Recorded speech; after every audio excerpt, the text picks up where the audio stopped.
Hey guys, tonight we slip into silk tunics, lace up pointy leather shoes, and step into a banquet hall lit only by flickering candlelight and the gleam of a few polished silver goblets.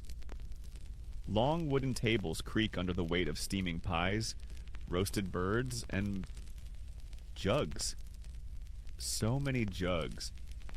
You sit between two lords you've never met, both of whom are already red-faced and halfway through their second cups of wine. One of them tries to toast you with a chicken leg. This isn't your average Friday happy hour. You've time-traveled into the lavish, loud, and sometimes suspiciously sticky world of medieval noble drinking culture. The wine here? Strong, sweet, sometimes cloudy, and definitely not subject to any sort of FDA regulation. You take a cautious sniff. It smells like fermented plums and the faint whisper of regret. You glance down the table. A baroness is pouring hers directly into her soup. Classy. So, before you get comfortable, take a moment to like the video and subscribe, but only if you genuinely enjoy what I do here. And hey, I'd love to know where you're watching from and what time it is. Drop it in the comments below. Now dim the lights, maybe turn on a fan for that soft background hum, and let's ease into tonight's journey together. You reach for your cup again. It's heavy, pewter, slightly warm to the touch. The red liquid inside sloshes thickly. It's definitely wine, but not like anything you'd find in a 2025 Bordeaux catalog. Medieval wine is complicated. For one, it wasn't aged like we do today. Most of it was drunk young, basically months after being made, and it could sour fast if not stored properly. So people flavored it, with herbs, with honey, with literal tree bark. Because when life gives you vinegar, you drown it in the cinnamon and pretend it's festive.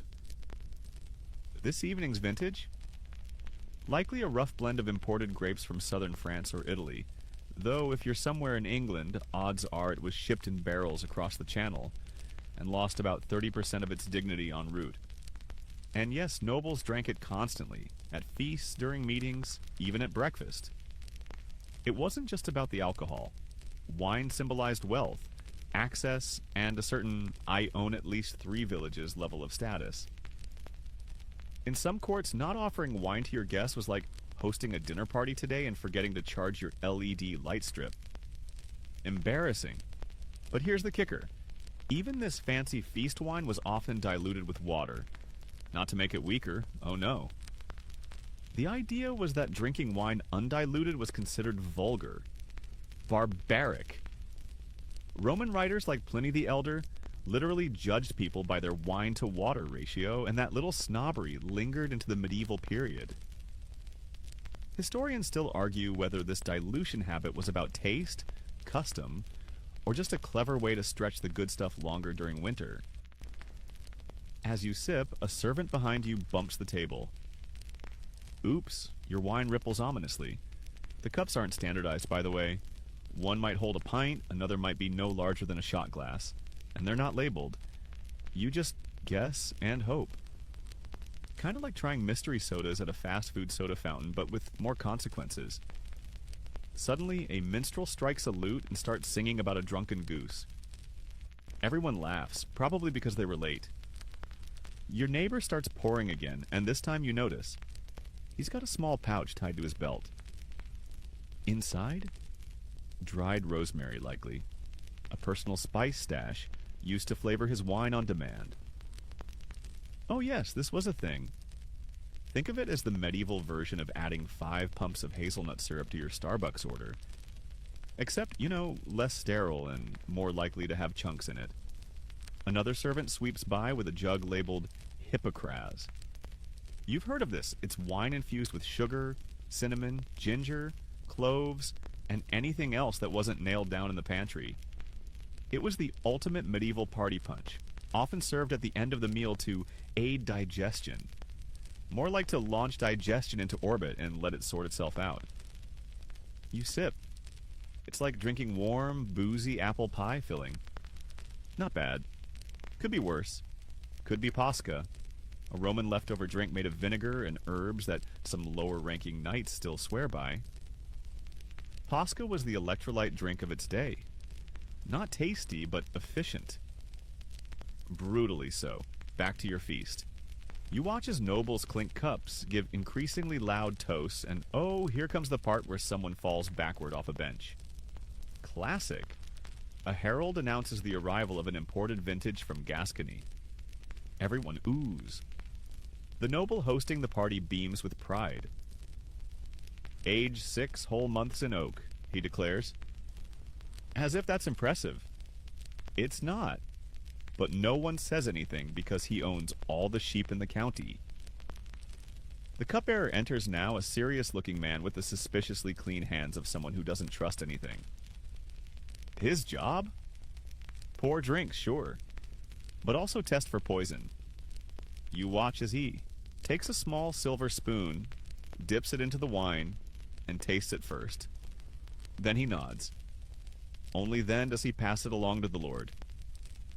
You wonder how often he's genuinely at risk versus just following tradition, but hey, better one dead cupbearer than a dead duke. Nearby, a lesser noble argues with a monk about whether red or white is more Christian. Apparently, red symbolizes Christ's blood, but white is cleaner. The monk looks tired. He probably just wants to go back to his scriptorium and doodleboard rabbits in the margins of manuscripts. The debate dies down as a juggler enters, balancing goblets on his head. Someone throws him a coin. You start to notice the floor is sticky. Very sticky. Wine, spilled stew, maybe a little mead. Because let's face it, everyone's double-fisting their drinks tonight.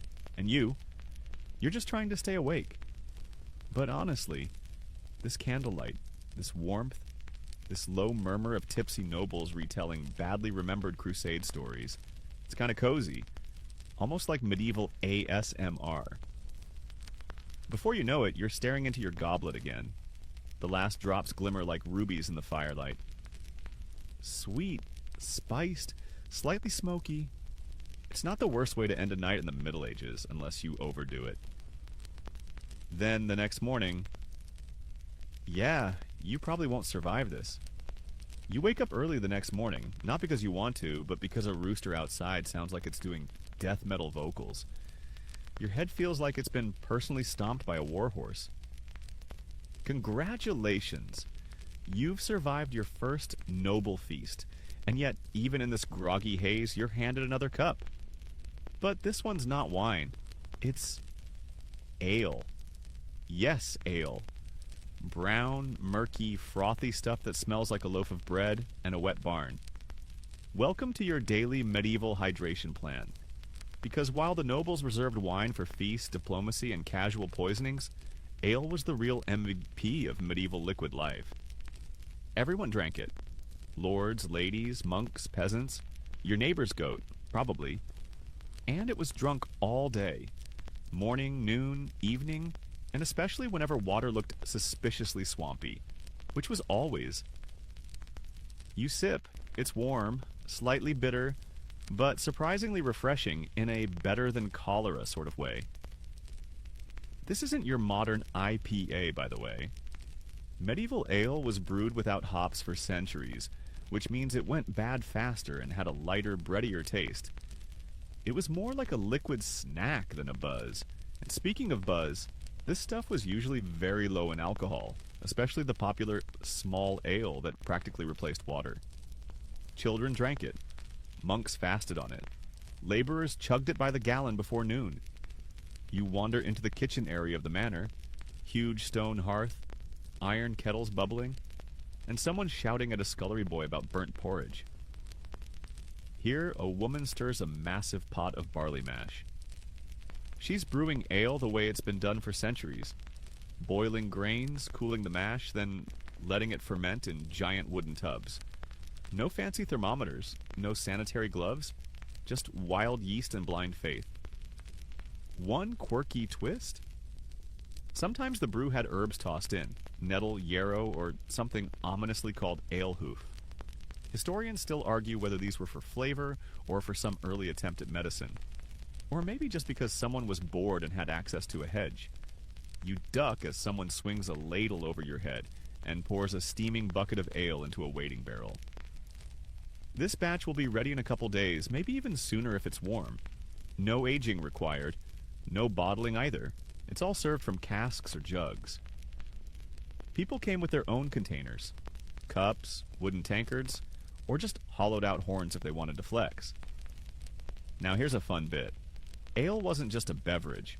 It was also a social and economic powerhouse. Brewing was one of the few trades where women, known as alewives, could make serious coin. These ladies ran their own businesses, selling fresh ale from home, marked with a leafy ale stake over the door. A medieval beer sign, basically. Some even got rich off it, until guilds and regulations tightened, and surprise, surprise, the men took over.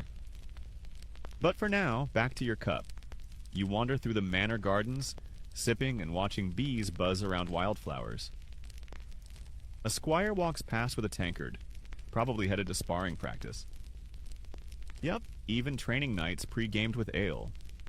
It gave energy, staved off thirst, and let's be honest, made bruises hurt a little less. Still, not all ale was created equal. The richer the estate, the more refined the grain. Some households used wheat or oats instead of the usual barley. And if you were truly fancy, you might even add sweeteners like honey or date syrup. But for most folks, it was a rough, honest drink, gulped down in between chores and never left sitting too long. Another surprising detail? Some nobles tried to make ale into a health tonic. Monastic medical texts list ale recipes spiked with everything from licorice root to wormwood, supposedly to ease digestion, balance the humors, or just distract you from your medieval life crisis.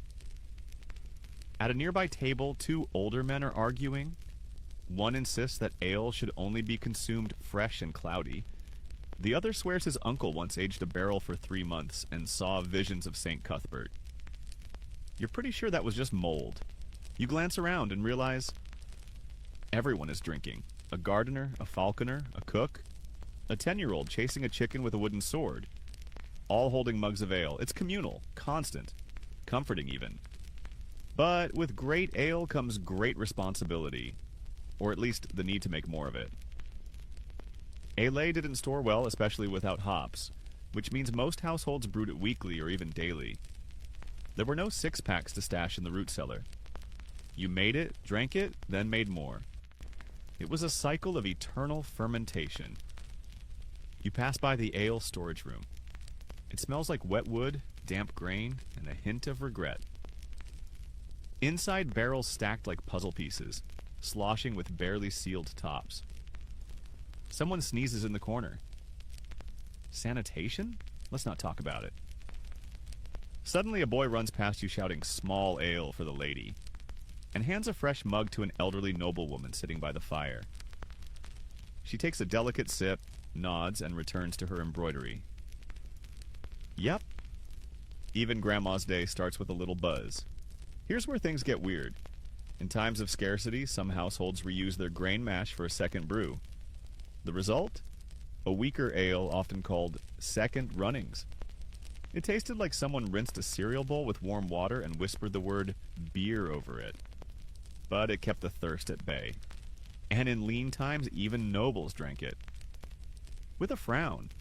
But they drank it. As you sit near the hearth, nursing your own mug, you overhear talk of ale taxation. Apparently, kings occasionally taxed how much ale a household brewed or sold, especially during wars. Because when swords clash and taxes rise, booze becomes very, very valuable. No surprise there. A servant spills a bucket nearby. The floor is now slightly ale-flavored. A dog licks it, sneezes, and wanders off.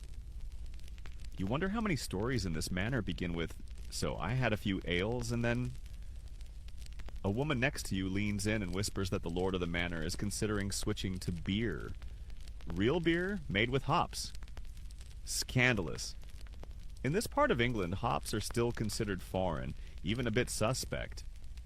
Some folks believed they were unhealthy. Others thought they made people sleepy. Which, let's be honest, might actually be a plus. "Beer is the future," she says conspiratorially. "Mark my words." You smile, nod politely, and take another sip of your humble, hopless ale. It's not glamorous, it's not complex, but it's what gets this manor moving and what fuels half the kingdom. And with every warm, bready gulp, you start to appreciate its role. Not just as a drink, but as a daily ritual. A connection to the earth, to each other, and to a time when every cup carried history in its foam. Also, it's still better than medieval water. Let's never forget that. You find yourself seated beside a different kind of noble tonight. One with fingers encrusted not with dirt, but with gold rings, and a goblet that smells like something between a perfume shop and a spice rack. Tonight's drink? It isn't just ale or wine, it's luxury. Liquid luxury. The servant calls it claret with eastern notes, which is a polite way of saying it's been absolutely doused in imported spices. One sip and you're hit with cinnamon, clove, maybe even nutmeg.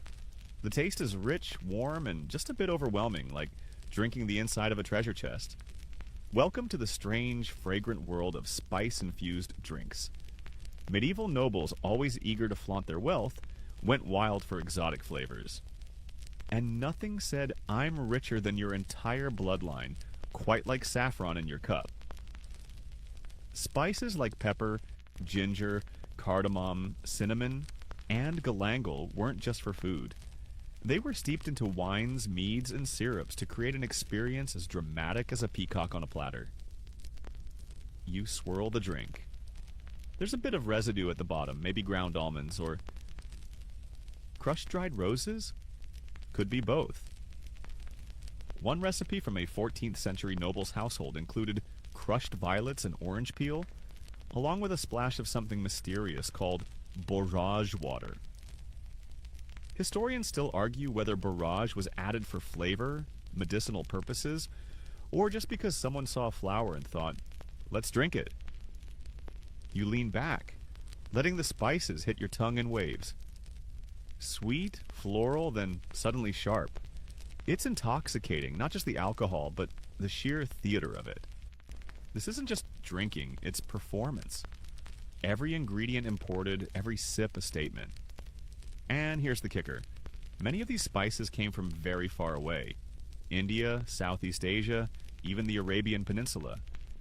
And they didn't exactly travel first class. No, they arrived in Europe by land and sea, carried on the backs of camels and in the holds of ships that were regularly attacked by pirates, ransacked by rival kingdoms, and occasionally eaten by rats.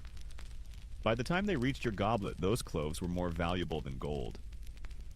Naturally, this made spicy drinks a flex. Not everyone could afford to turn their wine into a hot cross bun. Only the elite could afford this kind of extravagance regularly. And boy, did they lean into it. You glance across the hall and spot a noblewoman, holding court with a drink that glows slightly in the firelight. It's pale yellow, with saffron strands floating like golden seaweed. "For my complexion," she says, not entirely joking. Some believed saffron could brighten the skin, ease melancholy, or even work as a mild aphrodisiac. Science? Vibes? Strong.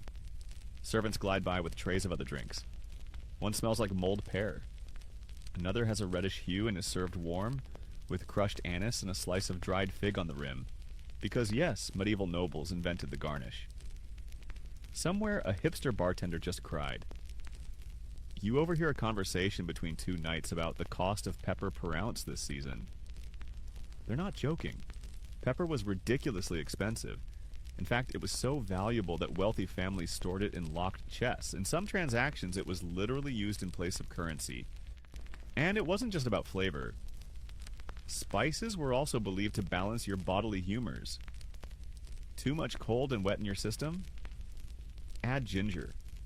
Feeling melancholy? Cinnamon and wine. Got a touch of plague? Try clove-studded orange. And maybe a quick prayer. You're handed a new drink, this one chilled, oddly enough. A small ceramic cup filled with a concoction of almond milk, rose water, and spiced syrup. It's smooth, creamy, and tastes like Valentine's Day in a monastery. A few almonds bob on top like confused sailors. One of the nobles leans in and whispers, "This was made for the queen once." You're not sure whether to be impressed or concerned, but he's already refilling your cup. Suddenly, someone shouts from the far end of the hall. A bet is being placed. Two nobles argue over whether the drink they're holding contains real saffron or a cheap substitute made from marigolds. A monk is summoned as a judge. He sniffs both cups, makes a show of swirling and sipping, then solemnly declares the winner. The loser must donate a full pound of pepper to the church, which might sound silly until you realize that's roughly equivalent to donating a car today. Here's a strange one for you. Some lords even drank a kind of vinegar-based tonic called oxymel. A mix of honey, vinegar, and spices, sometimes served warm. It was supposed to cure sore throats, fatigue, and general malaise. You take a sip. It's tangy, medicinal, like drinking pickled hope. Not the worst thing, but also not a beverage you'd write home about. Another cup arrives. This one smells distinctly of cloves and wine. Ah, yes, Hippocras again. It makes a return appearance at nearly every noble event, like that one friend who always brings the same bottle of Merlot to parties. But Hippocras had gravitas.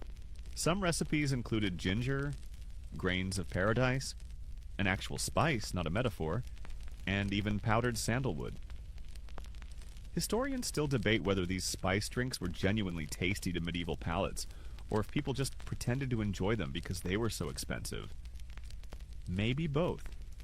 After all, nothing says I'm rich like sipping something that tastes like a spiced shoelace and saying, delightful.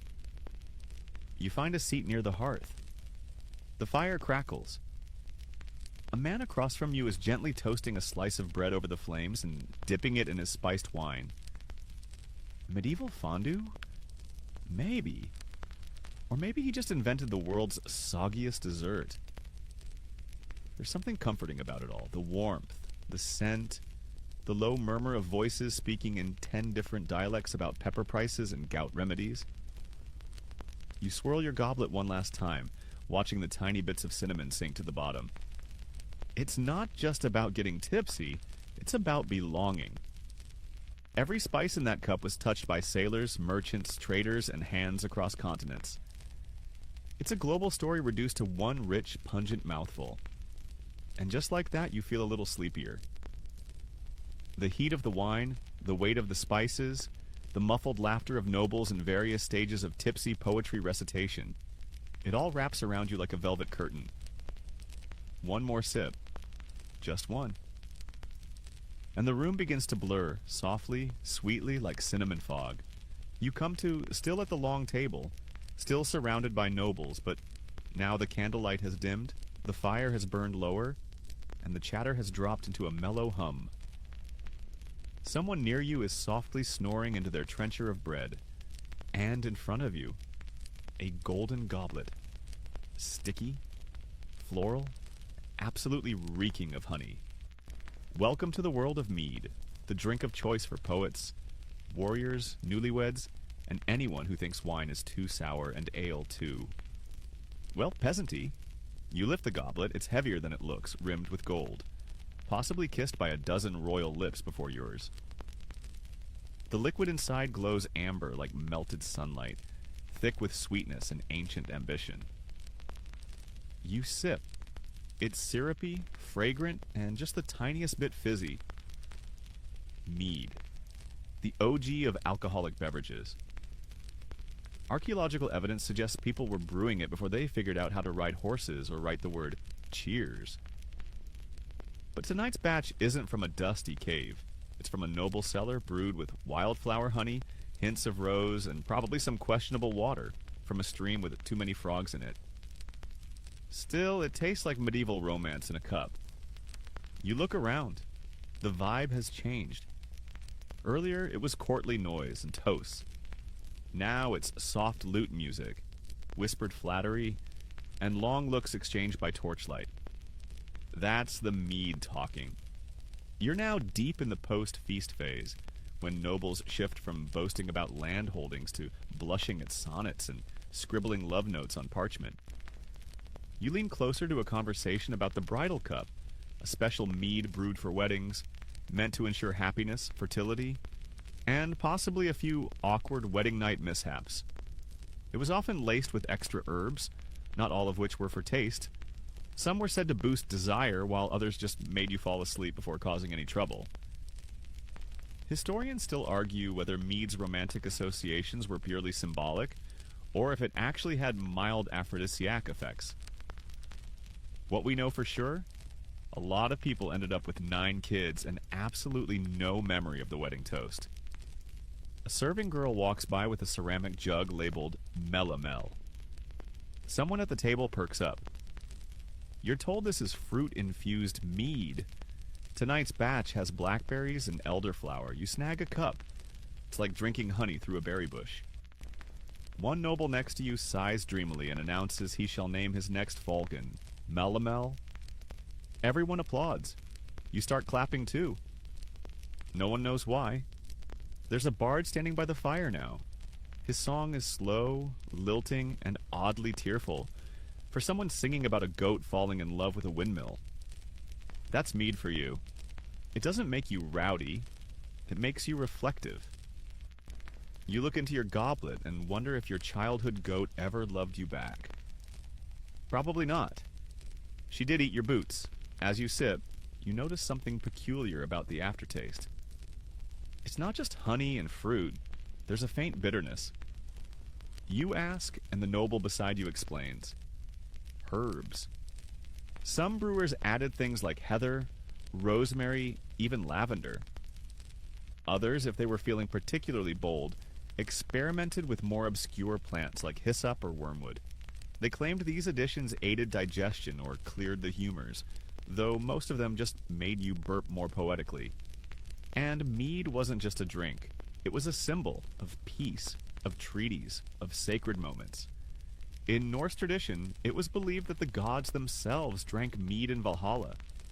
Medieval poets called it nectar of the soul, and certain courts even had official mead tasters whose entire job was to sample brews and declare which batch deserved the royal lips.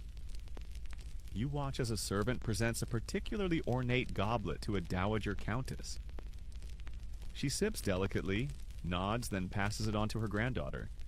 A generational ritual, sweetened by centuries. You can almost feel the honey clinging to history. Nearby, a younger knight tries to impress a noblewoman by describing his family's private beehive estate.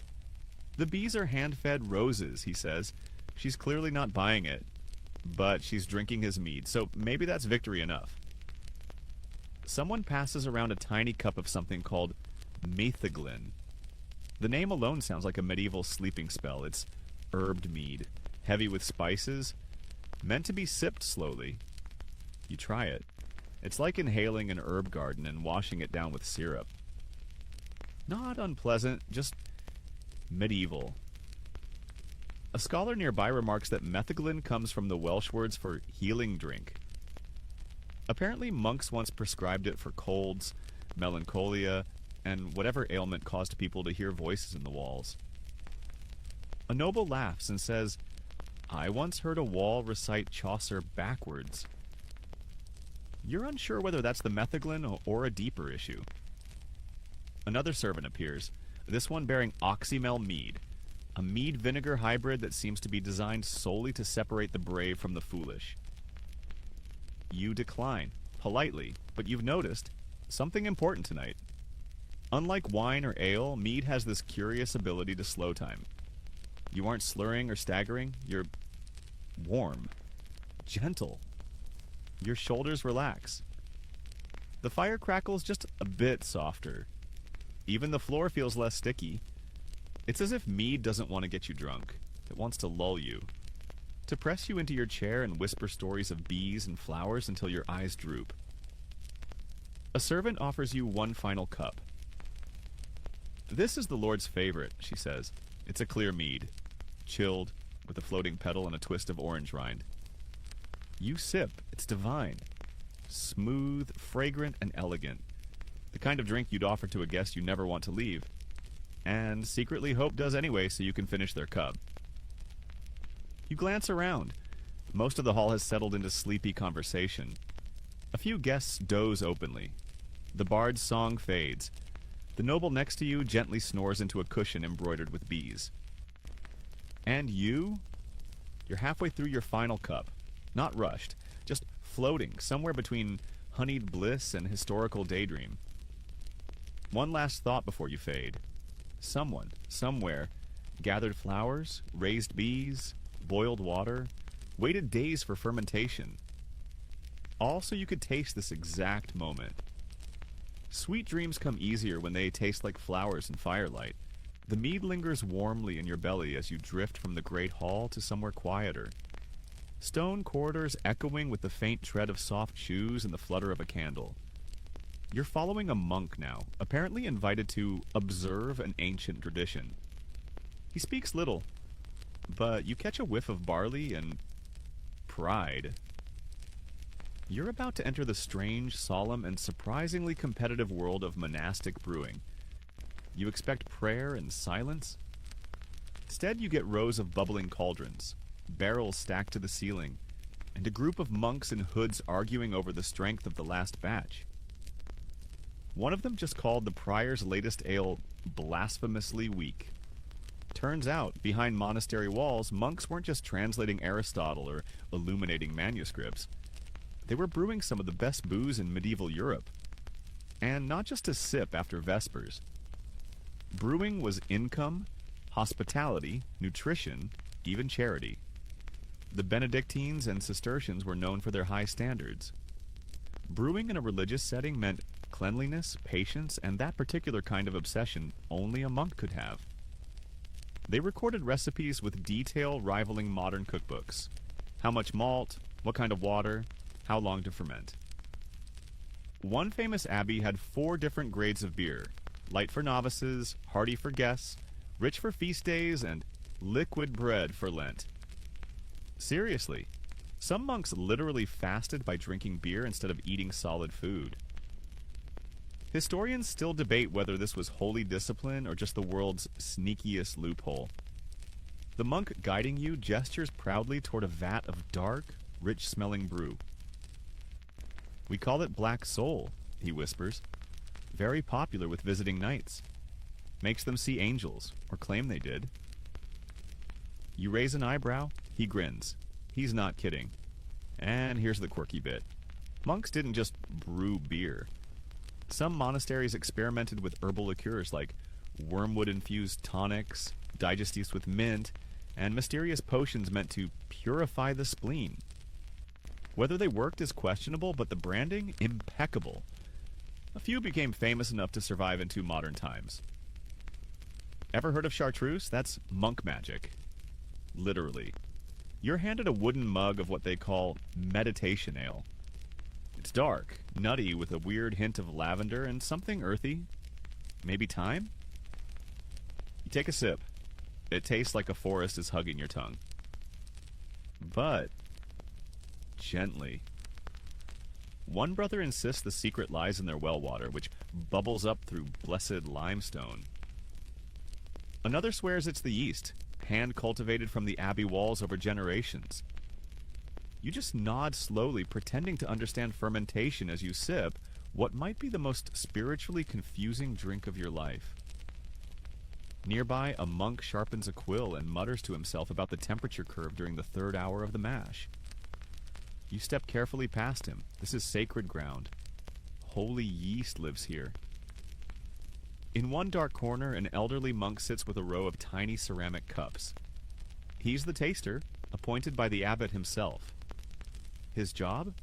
To sample each barrel before it's declared fit for use. You watch as he sips one, pauses, then slowly writes something on a scrap of parchment.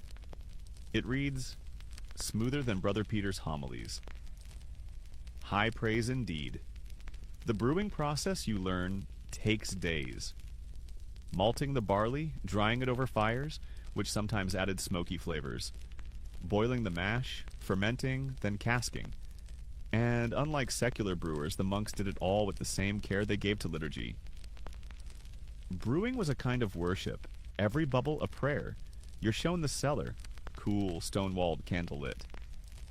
The barrels here are older than most noble lineages. One is marked simply 1249. You don't ask if that's the year or just an inside joke. Either way, you don't want to touch it. What's remarkable is how much these monastic brews influence the outside world. Nobles came here for their medicinal beer, travelers stopped for a cup, and even kings sent envoys to negotiate bulk orders. One royal document you glance at, sealed in wax, shows an actual annual order of 50 barrels for courtly use. You're not sure whether to be impressed or mildly concerned, and while monks kept the best stuff for guests and high days, they also gave it away to the poor. Imagine showing up to your local monastery for help and getting bread, soup, and a pint of seasonal double. Not bad. You're now seated with the brewers at a low table. One of them pours a pale golden beer with a head so thick it looks like whipped cream. He raises his cup and says, "To St. Arnold, patron of brewers. May your mash never scorch." Everyone drinks. Another toasts St. Bridget, who supposedly turned her bathwater into beer for thirsty lepers. You sip in her honor. It tastes clean? Cleanish. And then there's the weirdest bit of all. In some abbeys, the brewing records were encoded, not to keep the secrets safe from invaders, but to keep them safe from other monasteries. That's right. Holy beer wars. Spreadsheets in Latin, possibly petty. You lean back, slightly tipsy, definitely full. The air smells like grain, hops, beeswax candles, and theology. It's peaceful, strangely comforting, and surprisingly fun. As the monks clean up, one younger brother offers you a flask. "Pilgrim's portion," he says with a wink. "For the road."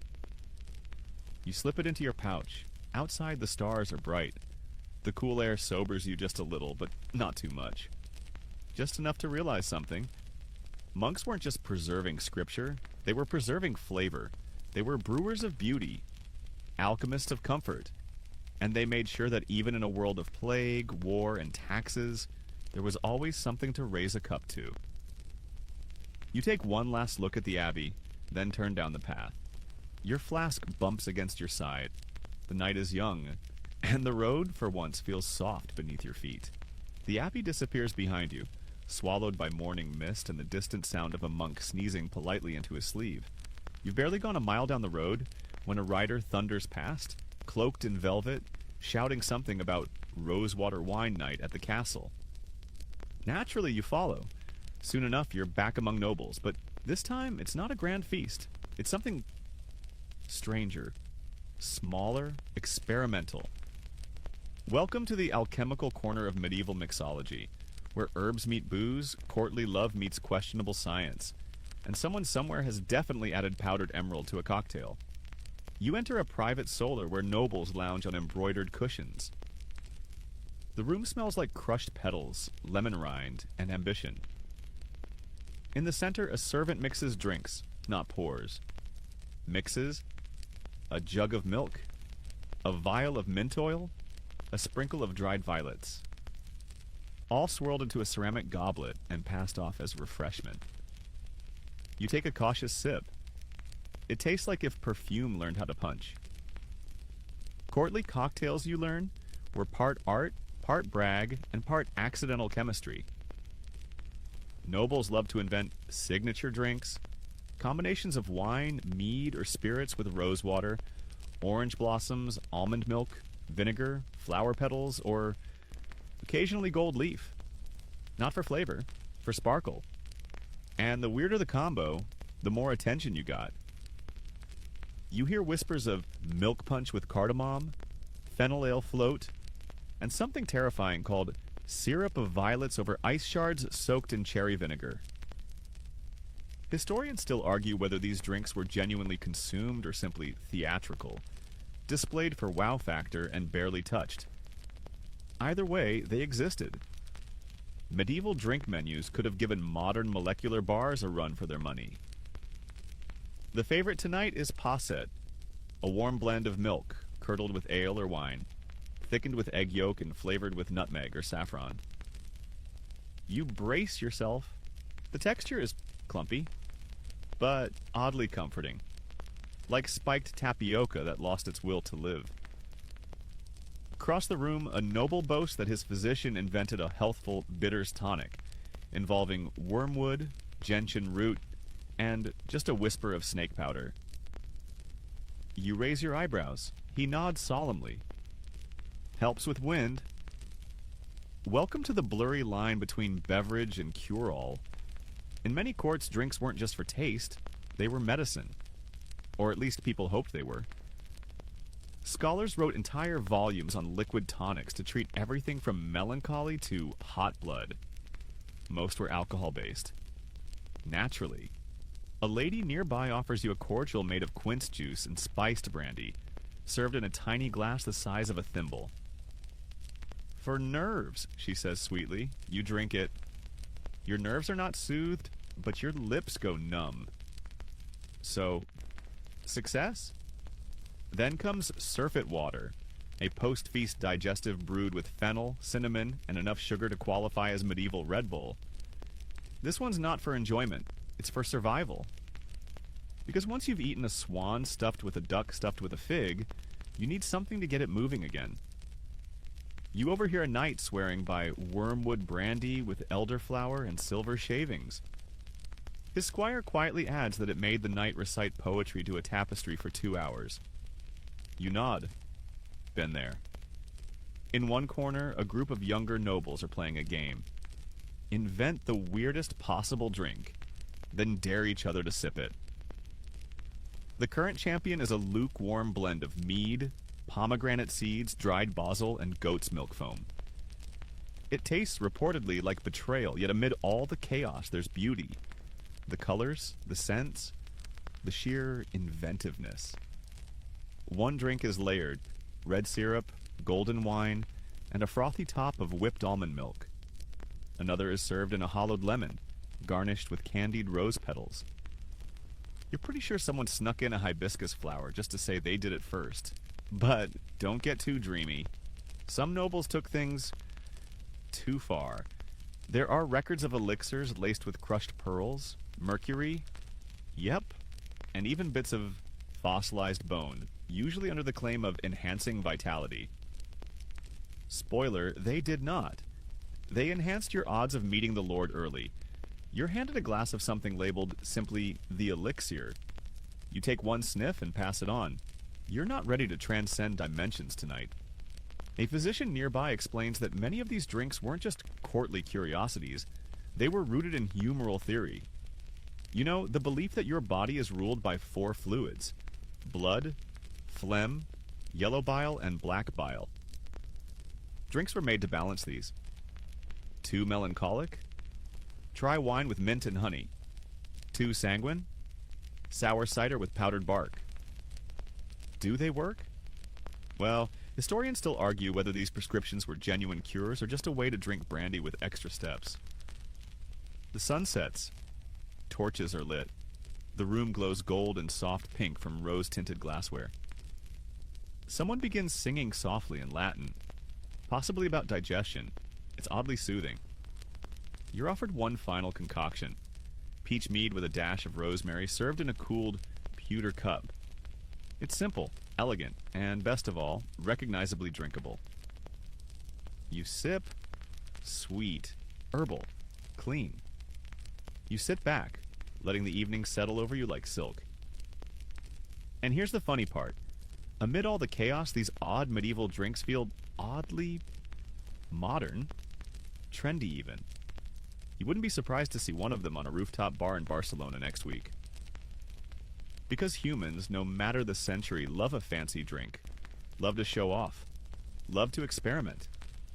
And most of all, they love to believe that one perfect sip can fix everything, from heartbreak to hiccups.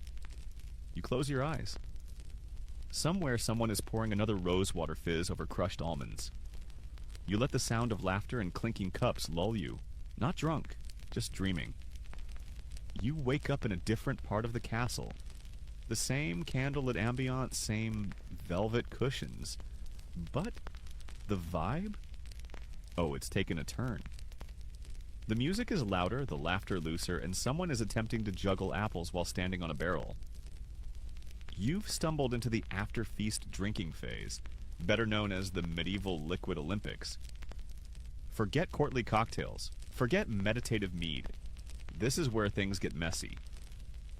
Before you can find your bearings, a servant presses a goblet into your hands. It's brimming with red wine.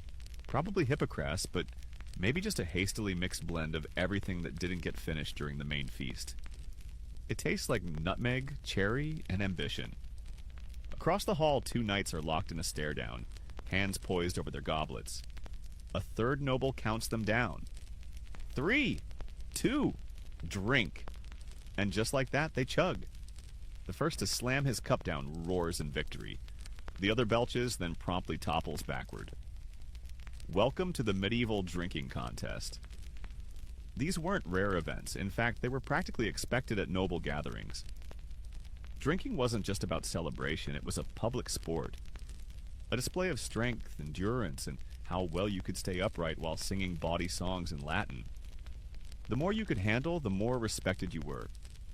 Kind of like high school, but with chainmail and way more velvet. And yes, there were rules, sort of. Some courts had drinking orders. Basically glorified clubs of nobles who gathered just to outdrink one another. One German group in the 15th century kept official drinking logs. Like sports stats, but for chugging. Others had custom goblets that held absurd amounts of liquid. Some shaped like animals or castles just to make things weirdly competitive. Tonight, you watch as a noble attempts to drink from a double-ended horn while reciting his lineage. He fails at the third great-grandfather and ends up wearing most of his drink. Applause erupts. Someone shouts, "Make him a bishop!" You glance around the room. It's a circus. One lady is spinning a goblet on her finger like a coin. A jester is encouraging a bishop to drink wine out of his own shoe. Spoiler, he does. There's a chant going, "Chug the fig wine! Chug the fig wine!" And a very dazed young man complying with alarming enthusiasm. You take a cautious sip of your own drink. It's spiced, yes, but also syrupy. Possibly the remnants of piment, a grape-honey hybrid popular in the wealthier courts. Tasty until it's not. But it's not just nobles getting in on the action. Servants, musicians, even a stablemaster wander through with drinks in hand. The social lines blur, especially as the goblets empty. One second you're sitting next to a baron, the next he's snoring on your shoulder and muttering something about a haunted goose. Historians still argue whether these marathon feasts were strategic. Some say they helped cement alliances. What better way to bond than over a mutual hangover? Others insist it was pure theater, a way for nobles to show off wealth, stamina, and just enough recklessness to be considered charming. You know, until someone fell into the moat. There's a strange silence, and then clang! A massive silver tankard is placed on the table. It's the coup de grace of the evening, the loving cup. This communal goblet, polished and ornate, is passed around in a circle. Each person takes a sip, says something vaguely meaningful, or just makes chicken noises, and passes it on. It's about unity, about trust, and about hoping the last person didn't backwash too aggressively. You receive it. The cup is warm. It smells like 10 kinds of wine and probably a touch of mead. You sip, mutter, "To goats that never betray us," and pass it along. People nod in solemn agreement. No one likes a treacherous goat. Suddenly, a bell rings. A man in a feathered hat declares, "It's time for the stand." You learn that the stand is a game where nobles drink until they can no longer stand without swaying. Simple, brutal, entertaining. One by one, they rise, toast, and try to hold themselves upright for the count of 10. Those who wobble must sit and recite a limerick. Those who fall, well, they're lovingly dragged behind a curtain for the snoring corner. You watch as one noble, red-faced and determined, nails the balance. People cheer. Another hiccups on step 3 and begins reciting the history of his cousin's dog instead. It's surprisingly moving.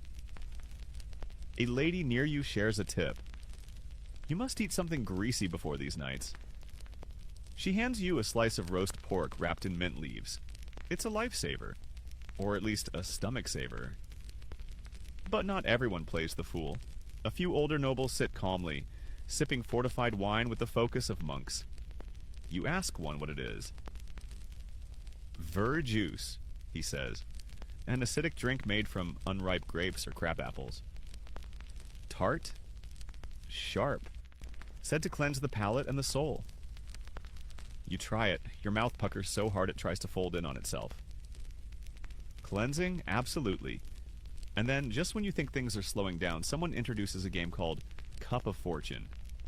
A rotating tray of goblets, some filled with wine, others vinegar, one with pickled garlic water. You pick blind. You drink. You hope. You spin. You sip. It's ale with honey and hot mustard. You are confused. People laugh. A bard writes a song about your face. You pretend this was the plan. And so the night rolls on. You see things you won't remember. Hear stories you'll half remember and tell badly for years. The drink flows. The music drifts between chaos and lullaby. You lean back against a tapestry. It smells like damp velvet and old oak. Your cup is empty. Your heart is full. And just before your eyes close, you think, even in the absurdity, the mess, the hiccups, and the clinking chaos, there's something beautiful here. A shared silliness. A very human tradition. A reminder that sometimes not taking yourself too seriously is the most noble act of all. Morning light creeps in through narrow stained glass windows, throwing streaks of blue and red across the stone floor. Your tongue feels like it's wearing a wool, and your breath could probably light a torch. Congratulations, noble sleeper. You survived another medieval party. But the castle doesn't rest. Servants are already scrubbing tables sticky with mead and meat fat, while someone's trying to get a rooster out of the wine cellar. You sit up slowly only to find a servant handing you, what else, a fresh goblet. This time, though, the mood shifts. You're not at a feast. You're backstage now, behind the glamour. Welcome to the strange, stressful, and surprisingly strategic life of the royal cupbearer. You probably imagined a guy in tights refilling goblets and whispering, "Your Grace," a lot. But being a cupbearer was way more than that. It was one of the most sensitive, high-risk jobs in the entire castle. Why? 2 words. Poison control. Your life, quite literally, is in this person's hands. The cupbearer had to monitor everything that went into the royal or noble goblet. Who poured it, who held it, how long it sat out. They'd test it, sometimes sip it, and if things were tense, watch it like a hawk until the cup met the noble's lips. You watch as the current cupbearer, a sharp-eyed young man named Alan, checks the wine barrel's seal. Then he sniffs the cork. Then he tilts the goblet under a beam of light to inspect for flecks. You assume he's looking for powdered wolfsbane, or maybe someone's idea of a prank involving powdered eel bladder. Both have happened. Before. Alan sees you watching and offers a grin. "You can trust this one," he says. "I only poisoned 2 dukes last week." You laugh nervously. He does not. It's not just about poison, though. The cupbearer is a chess master in a room full of drunk bishops. They memorize cup placement. Who's drinking what, when, and how much. Mix-ups are dangerous. Offenses are worse. Giving the wrong noble the wrong cup.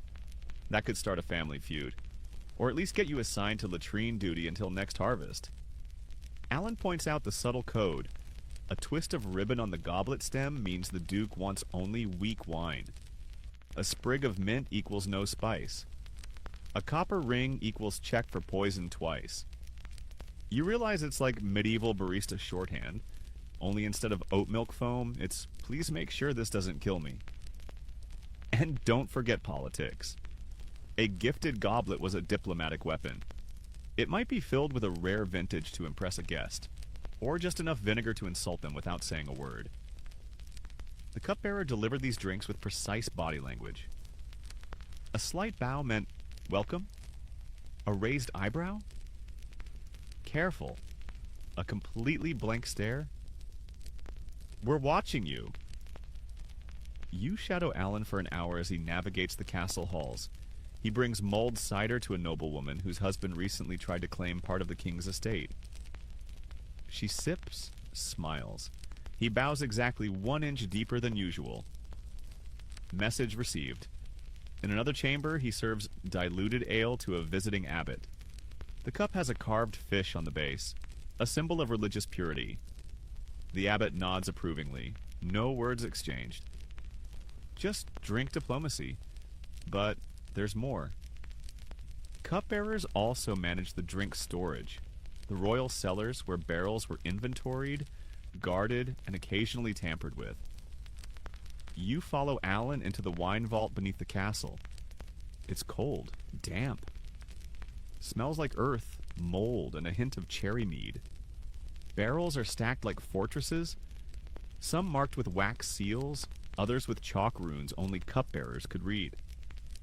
Alan explains how they rotate stock to avoid spoilage, test for leaks with oil-dipped feathers, and occasionally sink a decoy barrel to catch thieves. Apparently 1 year they caught a cook siphoning brandy through a goose quill. That's either desperate or genius. Historians still argue. Alan opens a small cask and offers you a sip. Pear wine with a trace of ginger. Smooth, regal. He nods. That one's for the queen. No one else touches it, ever. And if someone does, the cupbearer investigates. You now understand. This isn't a servant. This is a one-person MI6 with a ladle. You pass through the tasting room, where 3 young cupbearers are blind sampling wines. They're grading for clarity, flavor, spice balance, and, get this, personality. Apparently a wine with too much confidence is best served to overambitious suitors. Back in the Great Hall, the nobles begin trickling in again, some with bed hair, others looking suspiciously chipper. Alan springs into action. He places a goblet beside the chancellor's chair, then one next to the royal jester. Cinnamon ale, always. He tests, adjusts, and nods to a scribe keeping track of who's had what. You sit down, slightly dizzy from watching him work. He joins you briefly and sighs. Sometimes, he says, I dream of a simple drink. No drama, no codes. Just cold ale and silence. You raise your cup in solidarity. Here's the quiet truth. In a world of swords, schemes, and shaky alliances, a drink was never just a drink. It was trust, power, performance. And the person in charge of that had to know every guest, every mood, and every trick in the book. As you watch Alan move back into the crowd, goblet balanced perfectly, expression unreadable, you feel a strange kind of awe. The king might wear a crown. But tonight, the cupbearer holds the kingdom in his hands. You're outside now, air crisper, eyes clearer, maybe still a little tipsy. The castle's stone walls glow amber under the afternoon sun, and the gardens beyond are buzzing, literally, with bees and bored nobles, trying not to trip on their own cloaks. You're heading toward what you were told is a light refreshment gathering, which sounds innocent enough. But as you round the corner and see the trestle tables piled with jugs, flasks, wooden cups, and odd fruits, you realize, oh no. You're about to dive headfirst into the curious, chaotic world of fruit wines and fermented surprises. Forget grapes. Today is all about peaches, cherries, plums, and things that probably weren't meant to be fermented, but somehow were anyway. A smiling servant hands you a goblet of pale amber liquid. It smells sweet, tangy. You sip. Peach wine. Not bad. It's soft, light, a little fizzy around the edges. You look up and someone is already telling you how the peaches came from the noble's private orchard, hand-plucked by virgins at dawn. You nod, unsure whether that improves the taste or makes it weirder. Fruit wine wasn't just a novelty, it was a necessity. Grapes didn't grow everywhere. In chillier climates, or during years when vineyard harvests failed, folks turned to what they did have. Apples, plums, elderberries, quince. Anything juicy enough to crush and forget about in a sealed barrel for a few weeks. In fact, cherry wine was a favorite in certain regions, especially among ladies of the court. It was said to be merrymaking but gentle, which you take to mean it gets you buzzed without inspiring table dances. You're handed a cup. It's tart like a punch in the mouth from a jam-covered glove, but it grows on you. Further down the table is something called perry. You're told it's like cider but made with pears. You take a sip. It's dry, almost floral. The kind of drink that makes you want to write poetry about bees, which you find out some nobles actually did. There's a debate nearby over whether birch sap wine counts as real wine or forest dribble. You sneak a taste. It's surprisingly light with a woody undertone, like drinking a tree's opinion on spring.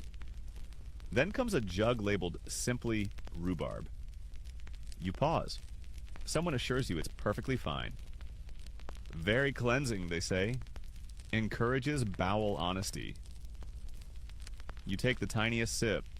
It's tart enough to reset your entire palate, and possibly your soul. Historians still argue whether fruit wines were considered high class or rustic. Some say noble households embraced them during lean times, using clever spices and sugar to dress them up.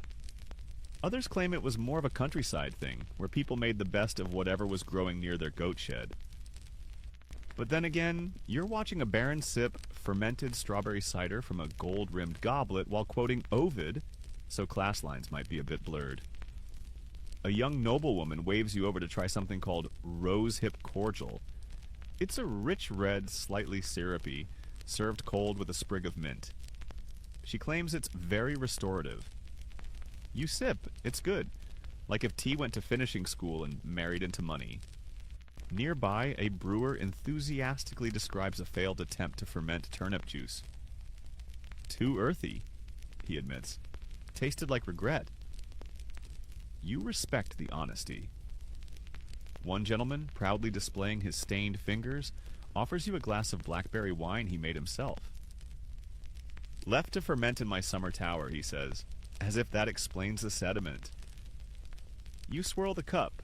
It's thick, but not bad, like drinking a rustic pie through a straw.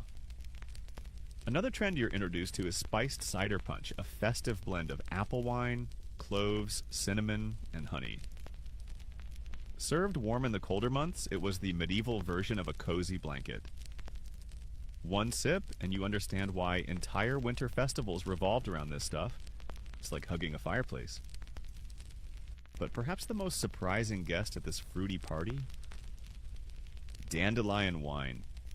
A bright, bittersweet brew made from boiled petals, lemon zest, and sometimes a touch of ginger. You taste it, expecting garden clippings, but instead, sunshine. Earthy, light, like drinking the memory of summer. You're beginning to see a pattern. These weren't just drinks, they were seasonal experiences. A way to bottle the orchard, to preserve the fleeting. In a time before refrigeration or year-round fruit bowls, fermented drinks became liquid memory. A noble nearby explains how his household has a tradition. Each child's birth is honored with a fruit wine made from whatever was ripe that week. Stored for years. Opened on their 16th birthday. You blink. That's kind of beautiful. And here's the quirky part. Some of these fruit wines were considered medicinal. Elderberry for colds, cherry for the blood, plum wine for inner dampness, whatever that means. It was all very humoral theory, but with better packaging. Even now, nobles cluster around a large wooden bowl of something they're calling midsummer nectar. You peer in. Chunks of pear, swirls of honey, floating petals, possibly mint. It looks like a flower bed got drunk and threw a party. You take a ladleful, it's delicious. A bard begins to sing a song about a man who fell in love with a peach tree. No one stops him. You recline under a tree, sipping your plum cordial, half listening to tales of lost harvests and miracle brews. The air smells like ripe apples and sweet hay. Someone offers you a candied cherry on a stick. You take it. It melts like wine in the sun. The day stretches long. The world slows. And as your eyes begin to close, you think, fruit doesn't last forever, but wine, Wine remembers. Night again. Not a banquet this time. No velvet-draped halls or trumpets blaring for noble entrances. You're in a courtyard surrounded by pine branches and flickering torches. The air carries the scent of mulled cider and burning rosemary. People are singing. Not court songs, but something older. Earthier. You've stumbled into a seasonal celebration, and tonight's drink is wassail. It's the winter solstice, or maybe the feast of St. Agnes, or just a long night with no plans and too much cider. These medieval parties didn't need exact dates to get festive. What they did need? Spiced alcohol, preferably in a bowl big enough to swim in. You're handed a carved wooden cup. The liquid inside steams gently, cloudy gold, flecked with cinnamon, cloves, and floating apple slices. You sip. It's sweet, then sharp, then warm all the way down. This is wassail, part drink, part ritual, all cozy chaos. And it's not just for nobles. Peasants, knights, nuns, bailiffs, everyone has some version of it. It began as a pagan offering to fruit trees, yes, really, and slowly evolved into the go-to winter beverage across all levels of society.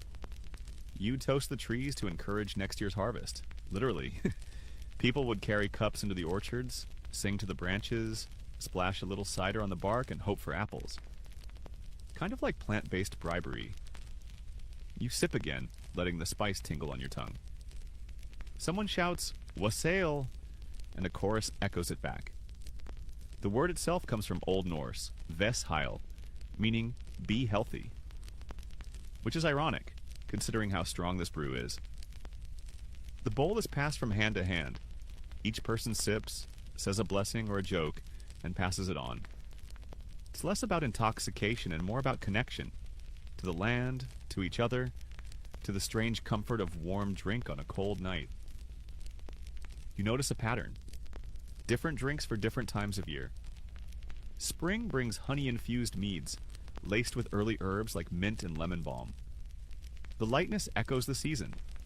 Bright, hopeful, green. Summer? That's for fruit wines. Berry punches, cherry cordials, lightly fermented things that fizz and cool. Often chilled in wells or buried in snow from the mountains if you were fancy. Autumn is all about ciders and spiced ales.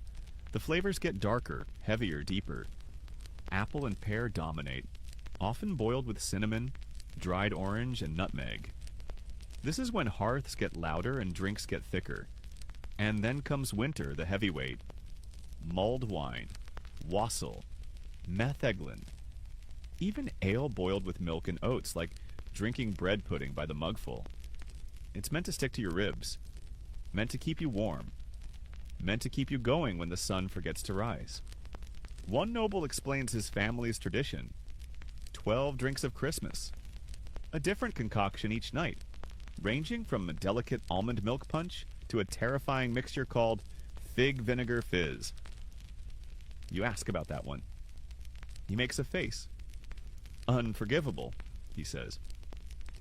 Another woman describes how during Candlemas, her household serves rose petal mead from ceramic cups shaped like lambs. Too sweet, she says. But the lambs are cute. Even Lent, with its fasting and solemnity, wasn't entirely dry. Monks brewed strong ale dubbed liquid bread. It had enough body to fill your belly, and enough alcohol to make the prayer slightly more musical. Historians still debate how dry Lent actually was. Some orders went full ascetic. No ale, no wine, nothing but water and sadness. Others? Let's just say they found loopholes. If it came from a grain and was brewed by God-fearing hands, it was basically soup. You now find yourself seated beside a bonfire, sipping a cup of spiced almond milk punch, served cold and sprinkled with nutmeg. Children run by with sticky fingers and red cheeks, holding mugs of watered-down cider. An old man plays a reed flute. Someone's roasting chestnuts, but one falls into the fire with a pop, startling a squire into spilling his entire drink. Laughter. This is different from the noble feasts. Less ceremony, more soul. These seasonal drinks weren't just for flavor. They were a way of marking time. A sip that said, "We've made it through the harvest," or "We survived another winter," or even, "Hey, the sun came back today. Let's get slightly tipsy in its honor." A servant hands you a mug of solstice syrup, a blend of plum wine, molasses, and cloves. You brace yourself, sip, and wince.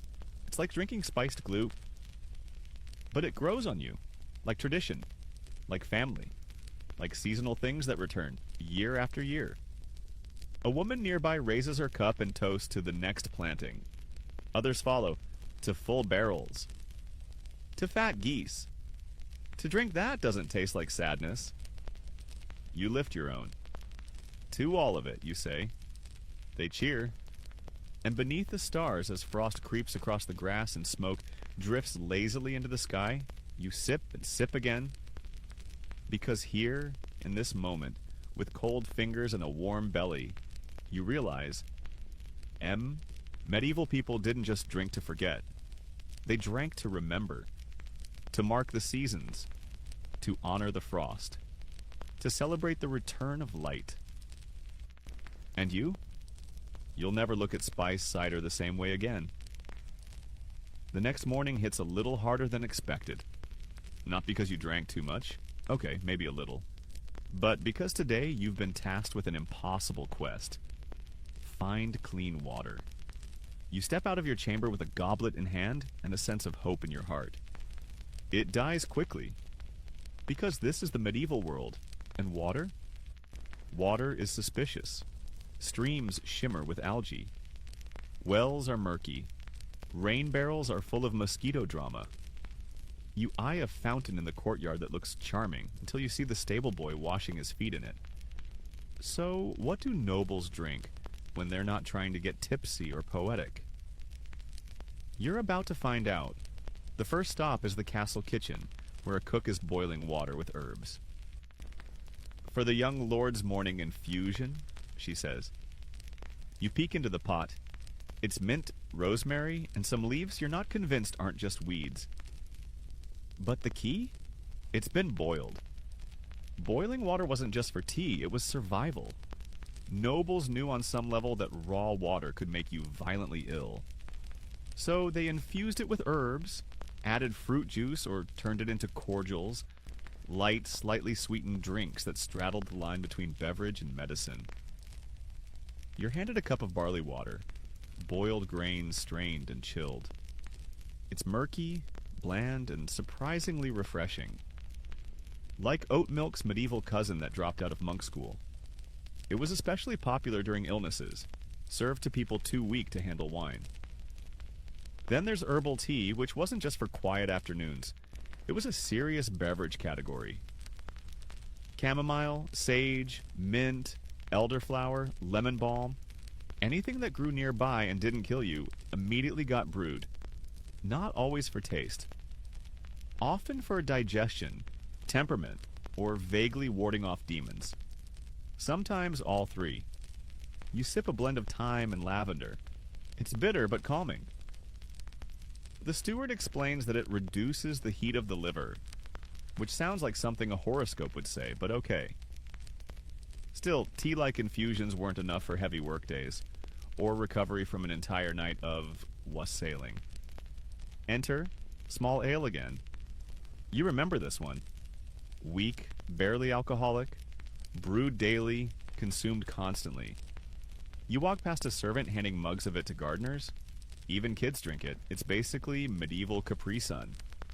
But here's something new. Milk. Not for everyone, especially not adults. But it was consumed, particularly by the wealthy with access to fresh cows, goats, or even sheep. You're offered a cold cup of goat's milk, thick and grassy. Not exactly refreshing, but undeniably filling. And if you were really daring, buttermilk. That's right. Fermented leftover from butter making. Tangy, sour, said to be good for digestion. You take a sip. It tastes like disappointment with a hint of barn. Nobles sometimes drank it mixed with herbs and honey, especially during Lent. That didn't help the flavor, but it dressed it up enough to feel fancy. Kind of like adding whipped cream to regret. One servant suggests a solution: diluted wine. You scoff until you realize they don't mean bad wine.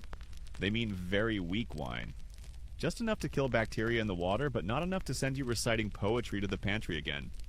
It's called table wine, and it was served with lunch, dinner, and sometimes breakfast. Think of it as medieval vitamin water, only more likely to stain your tunic. Then there's vinegar water, called pasca if you're feeling Roman. Soldiers used to drink it, and it stuck around as a kind of poor man's hydration hack. It's just water and vinegar, sometimes with herbs. You try it. It's like drinking salad dressing through a time machine. Sharp. But oddly bracing? Even nobles used it, especially when traveling or during fasting seasons.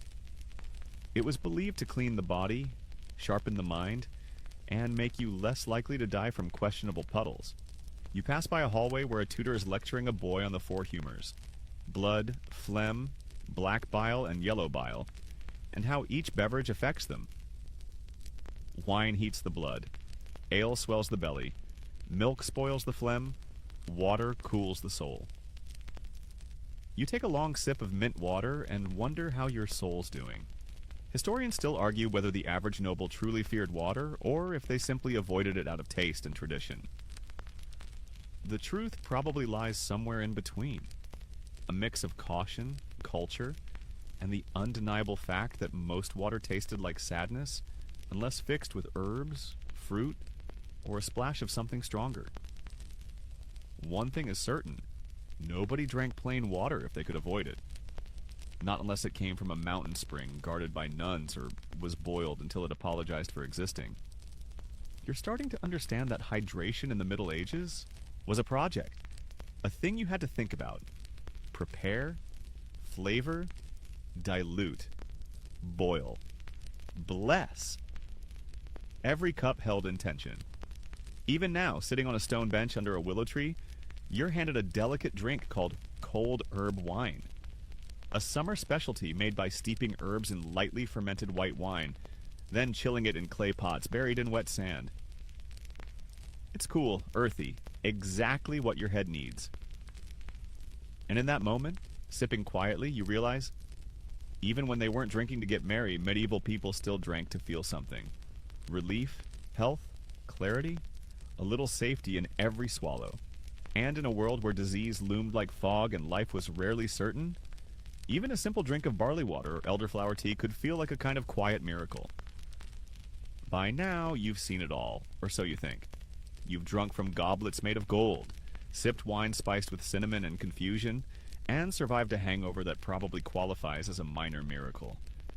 But tonight, things feel different. The air is heavier. The torches burn lower. The crowd is smaller. And the drinks, let's just say, they whisper back. You've entered the world of forbidden brews and foreign fire. The undercurrent of medieval noble drinking, where drinks weren't just luxury or tradition, but curiosity, risk, even a little fear. A man with a braided beard offers you a squat bottle, dark glass, no label. Horse milk spirit, he says, from the east. You blink. He grins. Very smooth.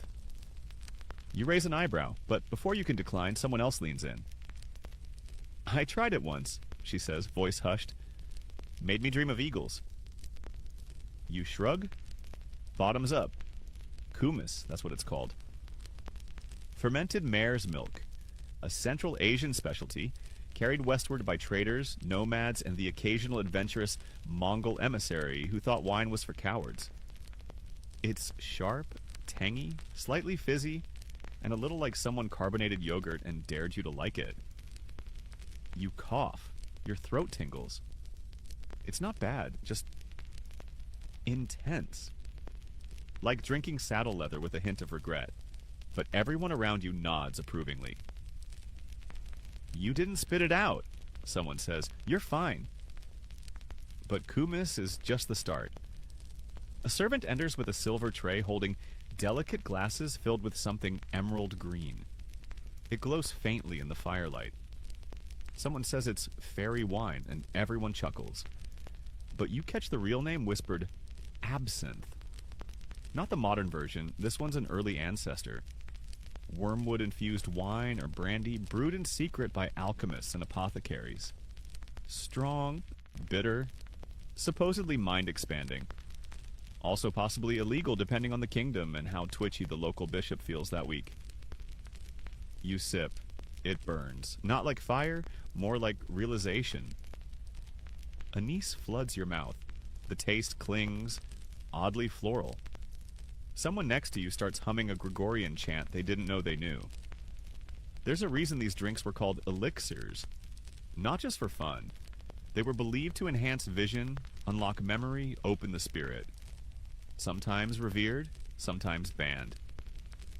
Across the room, a noble explains how his uncle was exiled for bringing back a Syrian love potion made from fermented dates, nutmeg, rosewater, and something called black seed oil. He said it worked, the noble adds. Too well. You sip cautiously from a cup of date wine, sweet and syrupy with a spicy kick. It tastes like candied secrets. Another guest arrives with a flask of coconut toddy, fermented palm sap brought by sea traders. You're told it ferments overnight, has the kick of a mule, and smells like paradise if paradise got sunburned. One sip, and you feel like you've been slapped by a very friendly tree. And then, the fire spirits. Stronger than ale, hotter than wine. These are proto-distillations.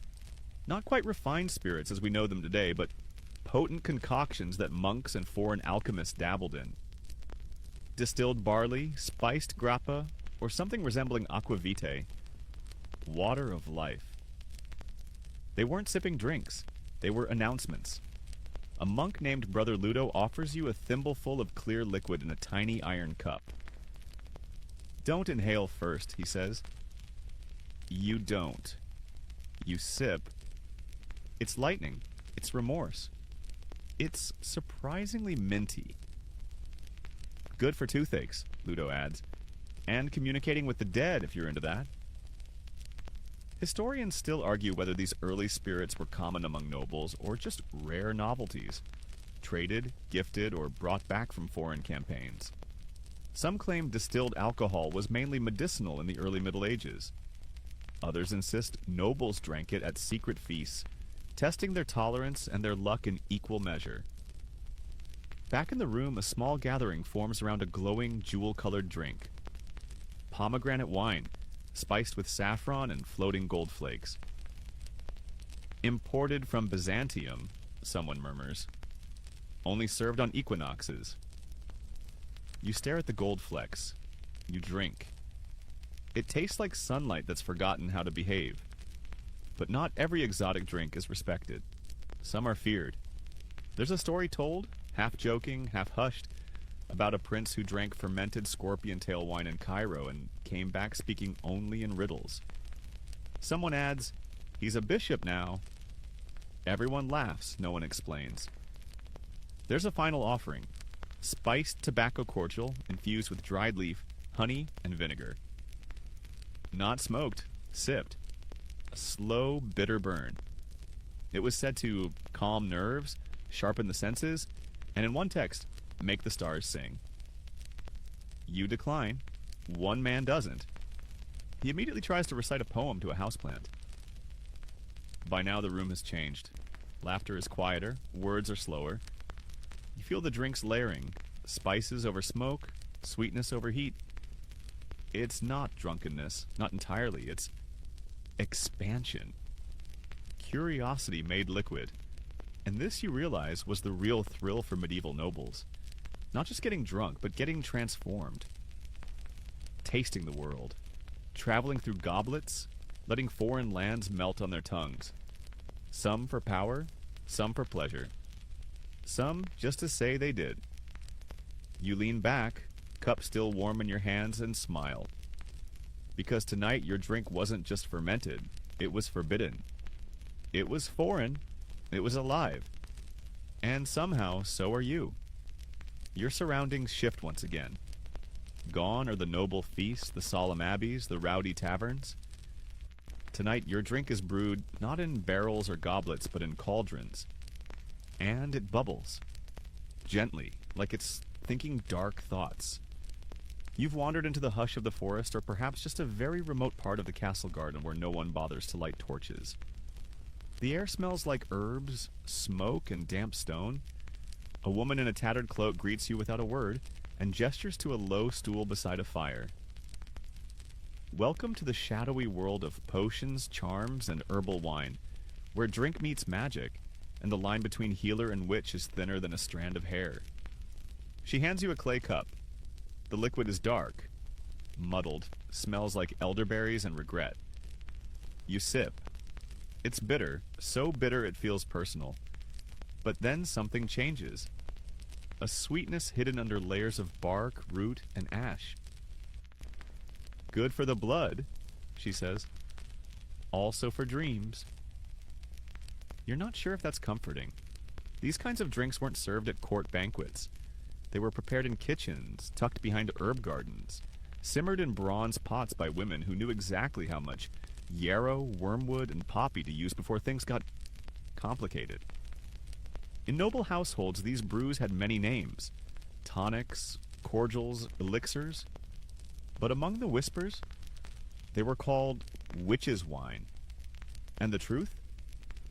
Some nobles loved them, especially noblewomen who kept private apothecaries tucked behind dressing rooms or disguised as innocent spice cabinets.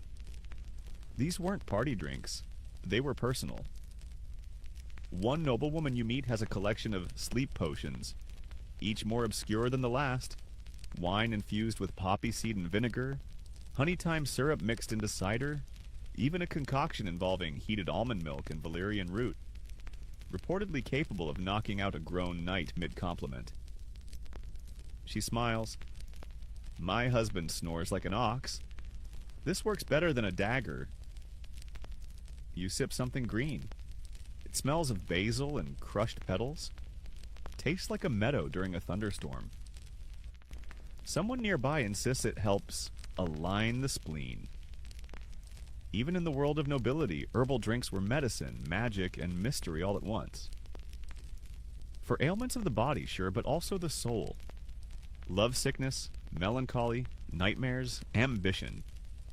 There was always something to sip for that. A man pours you a strange golden liquor. Angelica, root, and honey, he says. The monks say it wards off plague, or at least makes you forget about it. You take a sip. It's strong, sweet, with an aftertaste of church incense and maybe a little fear. Then comes the mythic brews. You don't know how many are real, but the stories are very real. There's talk of a moonflower infusion, only harvested at midnight by silence. Said to cause prophetic dreams. Another noble swears by crow's eye wine, which may or may not contain actual crows. Someone else claims to own a dragon's breath cordial, which glows faintly in the dark, and makes you speak in rhymes for a full hour. Do these exist? Historians still argue. Some say the recipes were symbolic, allegorical mixtures to explain inner transformation. Others insist they were real, consumed at secret gatherings by those seeking power, insight, or just an evening less boring than embroidery. You're offered a drink called the Mirror. No ingredients listed. Clear, cold. You hesitate, then sip. It tastes familiar, like snow, like the color blue, like memory. You blink. What's in this? You ask. The brewer only shrugs. Whatever you needed. You don't ask again. Later, near a crumbling stone bench overrun with moss, you're handed a flask etched with symbols. A noble explains it contains hawthorn wine, used in some fertility rituals. Also good for heartbreak, she adds, not meeting your eyes. You pass it back. Nearby, a young woman stirs a cauldron with what looks like a carved bone spoon. The brew is deep red, the smell both sharp and floral. Rose hips and rue, she says. For courage or clarity, depends on the moon. She offers a sip. You accept. It's warm, heavy. Feels like standing at the edge of something important. As the night deepens, the drinks grow stranger. One tastes like old metal and honey, another like wood smoke and lemon balm. A third, only referred to as the widow's cup, burns the moment it hits your throat, then vanishes as if it was never there. And it's here, surrounded by shadows and scent and silence, that you begin to understand. These drinks weren't for toasts. They were for transformation, for the moments nobles didn't speak of. When they feared, when they ached, when they wondered, these potions, tonics, and brews gave them something to hold, to sip, to believe in, because belief, like wine, sometimes needs a vessel. You lie back on a patch of moss. A final cup rests on your chest. Lavender and sage. You breathe in. And as the stars blink above you and the fire dies down to glowing coals, you whisper thanks, not to the gods, not to the court, but to the nameless hands who stirred these cups. Hands that knew. Sometimes healing doesn't come in sermons or swords. Sometimes it comes in sips. The flames are lower now. You're not in a forest or a grand hall, but underground, deep beneath stone walls and history itself. A castle cellar, a wine vault, a place that smells like damp wood, cool earth, and obsession. You're in the noble wine cellar, and you are most definitely not supposed to be here. But your guide, a servant with a wink and a key pilfered from the steward's belt, leads you down a spiral staircase lined with cobwebs and silence. The only sound? The drip of condensation and the occasional creak of ancient wood adjusting to its own age. This is where the real stories live. Rows upon rows of barrels. Jugs, amphorae, corked flasks sealed with wax so old it's flaking like ancient skin. A single candle casts long, dancing shadows across handwritten labels. One reads, Claret, Gascony, 1336. Reserved for inheritance toast. Another, rose wine, saffron infused, only to be opened upon coronation. You can already tell this isn't a storage room. It's a liquid archive. And for nobles, it was more than practical. It was personal. Each cask tells a story, a marriage, a victory, a season of abundance. Or maybe just a particularly good summer where the peaches were extra juicy and someone got ambitious. Your guide taps one massive barrel. This one, he says, was hidden during the siege of 48. Dug into the garden and disguised as a beehive. Still drinks smooth. You raise an eyebrow. He shrugs. Bees were furious. You move through the cellar, tracing your fingers along cool iron racks. Some bottles are decorated with ribbons. Others bear carved family crests. One has a dried flower tied to its neck, a symbol of a summer that never returned. And then, the vault. A gated section locked tight. Your guide produces another key. The Lord's private reserve, he whispers. Inside, the air grows heavier. Not with dust, but with reverence. The barrels here are older, larger, more intentional. You step past a crate marked Blackberry Solstice 1274 and spot a jug painted with delicate lilies in Latin, phrases you can't quite translate. This is no longer wine. This is legacy. Noble families didn't just drink wine, they hoarded it, cultivated it, passed it down like crowns. A good vintage was a treasure, a mark of prestige, patience, and the ability to wait for flavor. Some cellars even kept forbidden vintages, batches too strong, too strange, or too scandalous to serve at court. One jug is marked, Nightshade Blend, do not serve. You back away, slowly. Historians still argue whether noble wine hoarding was practical or purely status-driven. Some argue that aging wine wasn't even understood until the later Middle Ages. Others point to inventories listing wines stored for decades, suggesting that yes, some nobles knew exactly what they were doing. One noble wrote an entire wine ledger by hand, detailing each bottle's mood, flavor, and ideal pairing. Sample entry, plum and sadness. Best with roast duck and arguments. You wander deeper. Your guide lifts a small wooden panel and reveals a hidden niche. Inside, a single bottle, black glass, unmarked. He uncorks it carefully and pours you a sip into a copper chalice. You drink. And for a moment, time folds. It's dark, deep, rich like velvet and slow like syrup. It tastes of blackberries, cloves, and long-forgotten letters. You swallow and feel warmth creep into your bones like a sunrise in reverse. That's the 1282 Winter Reserve, he says. Opened only on nights that matter. You nod. Tonight matters. In one corner, you spot phantom bottles, drinks that were stolen, replaced, or mysteriously never consumed. Some still show up in estate records, even though no one has seen them for centuries. One is labeled Saffron Rose, lost to fire, 1431. Another, reserved for treaty that never happened. Some nobles were known to fake wine inventories, claiming they owned barrels of Byzantine nectar just to intimidate rivals. Others hid their finest, vintages behind decoy racks. One even filled fake bottles with colored vinegar to trick thieves. Bold, petty, brilliant. You run your hand across a cool stone shelf and find something peculiar. A diary, bound in goatskin, stuck between two jugs. You flip it open. It's not about battles, it's tasting notes.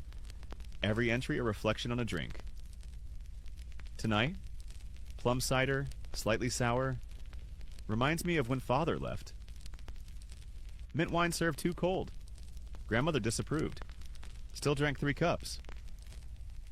You close the book gently. These cellars weren't just about wine. They were about memory. Stored, sealed, aged, remembered, and sometimes forgotten.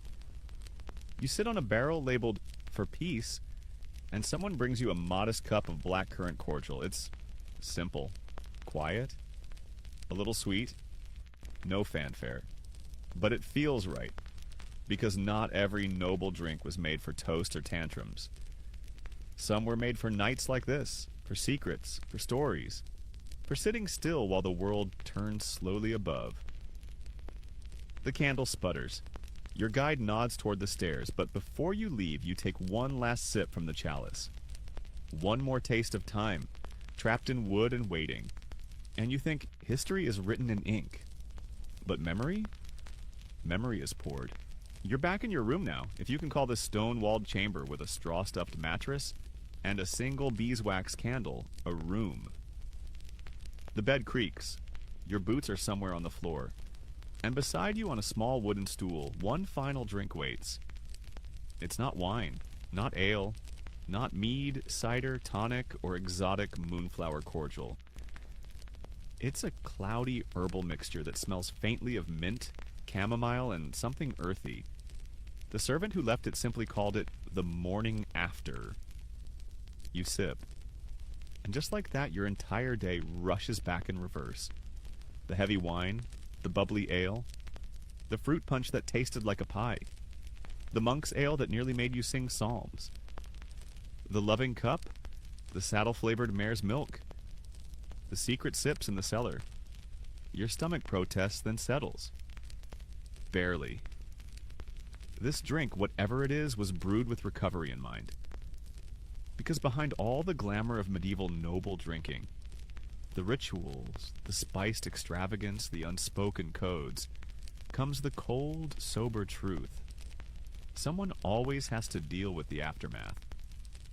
You shuffle out into the courtyard. Early morning fog clings low to the cobblestones. You're not alone.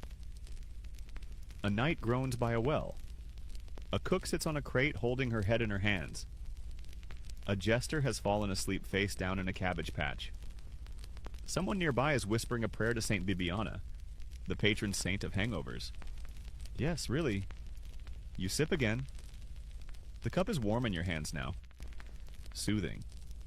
It tastes like grass and honey and whatever's holding your dignity together. You hear stories. One noble swears by raw eggs and vinegar as a remedy. Another recommends eel broth, thickened with breadcrumbs and regret. A third insists that sitting in a cold stream cures both the head and the sins of the tongue. You smile politely and keep sipping your tea. Some households had official morning stewards, tasked with preparing hangover cures. Light broths, rehydrating cordials, or just a quiet room with a soft chair and a bucket. It's said King Edward IV once delayed a battle by a day after overindulging on elderflower wine.